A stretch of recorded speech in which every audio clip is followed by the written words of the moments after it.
Subscribe. यूहन्ना बपतिस्मा देने वाले के कासिद। जब यीशु अपने 12 शागिर्दों को हुक्म दे चुका तो ऐसा हुआ कि वहां से चला गया ताकि उनके शहरों में तालीम दे और मनादी करे। और यूहन्ना ने कैद खाने में मसीह के कामों का हाल सुनकर अपने शागिर्दों की मार्फत उससे पूछवा भेजा कि आने वाला तू ही है या हम दूसरे की राह देखें। यीशु ने जवाब में उनसे कहा कि जो कुछ तुम सुनते और देखते हो जाकर यूहन्ना से बयान कर दो कि अंधे देखते और लंगड़े चलते फिरते हैं, कुहड़ी पाक साफ किए जाते और बहरे सुनते हैं और मुर्दे जिंदा किए जाते हैं और गरीबों को खुशखबरी सुनाई जाती है। और मुबारक वो है जो मेरे सबब से ठोकर ना खाए। जब वो रवाना हो लिए तो यीशु ने यूहन्ना की बाबत लोगों से कहना शुरू किया कि तुम बियाबान में क्या देखने गए थे? क्या हवा से हिलते हुए सरकंडे को? तो फिर क्या देखने गए थे? क्या महीन कपड़े पहने हुए शख्स को? देखो, जो महीन कपड़े पहनते हैं वो बादशाहों के घरों में होते हैं। तो फिर क्यों गए थे? क्या एक नबी देखने को? हाँ, मैं तुमसे कहता हूं, बल्कि नबी से बड़े को। ये वही है जिसकी बाबत लिखा है कि देख, मैं अपना पैगंबर तेरे आगे भेजता हूं जो तेरी राह तेरे आगे तैयार करेगा।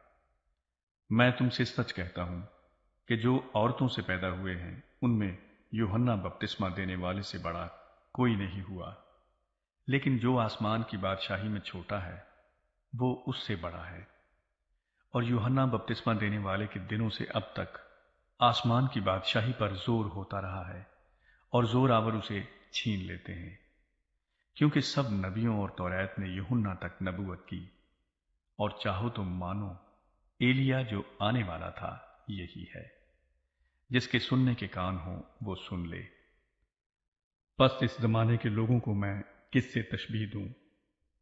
वो उन लड़कों की मानिंद हैं जो बाजारों में बैठे हुए अपने साथियों को पुकार कर कहते हैं, हमने तुम्हारे लिए बांसुरी बजाई और तुम न नाचे, हमने मातम किया और तुमने छाती न पीटी।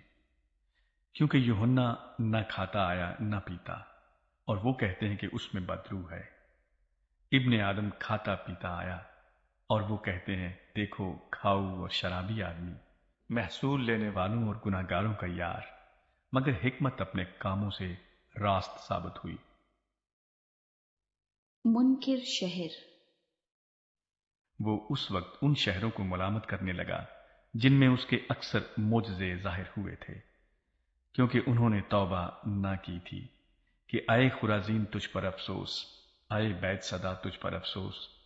क्योंकि जो मोजज़े तुम में जाहिर हुए अगर सूर और सैदा में होते तो वो टाट ओढ़कर और खाक में बैठकर कब के तौबा कर लेते।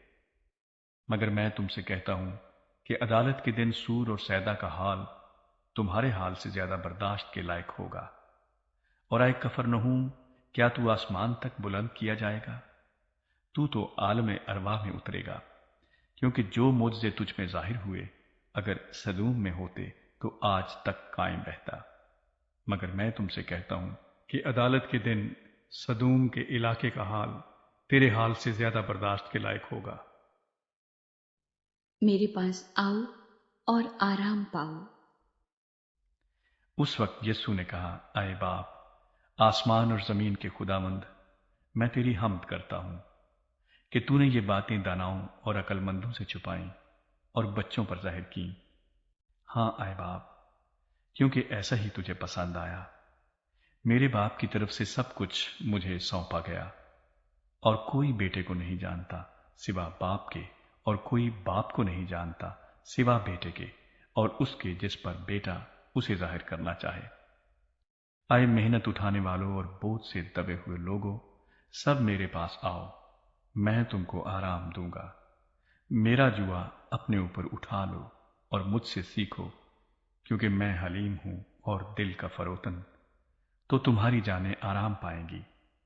क्योंकि मेरा जुआ मुलायम है और मेरा बोझ हल्का। Subscribe.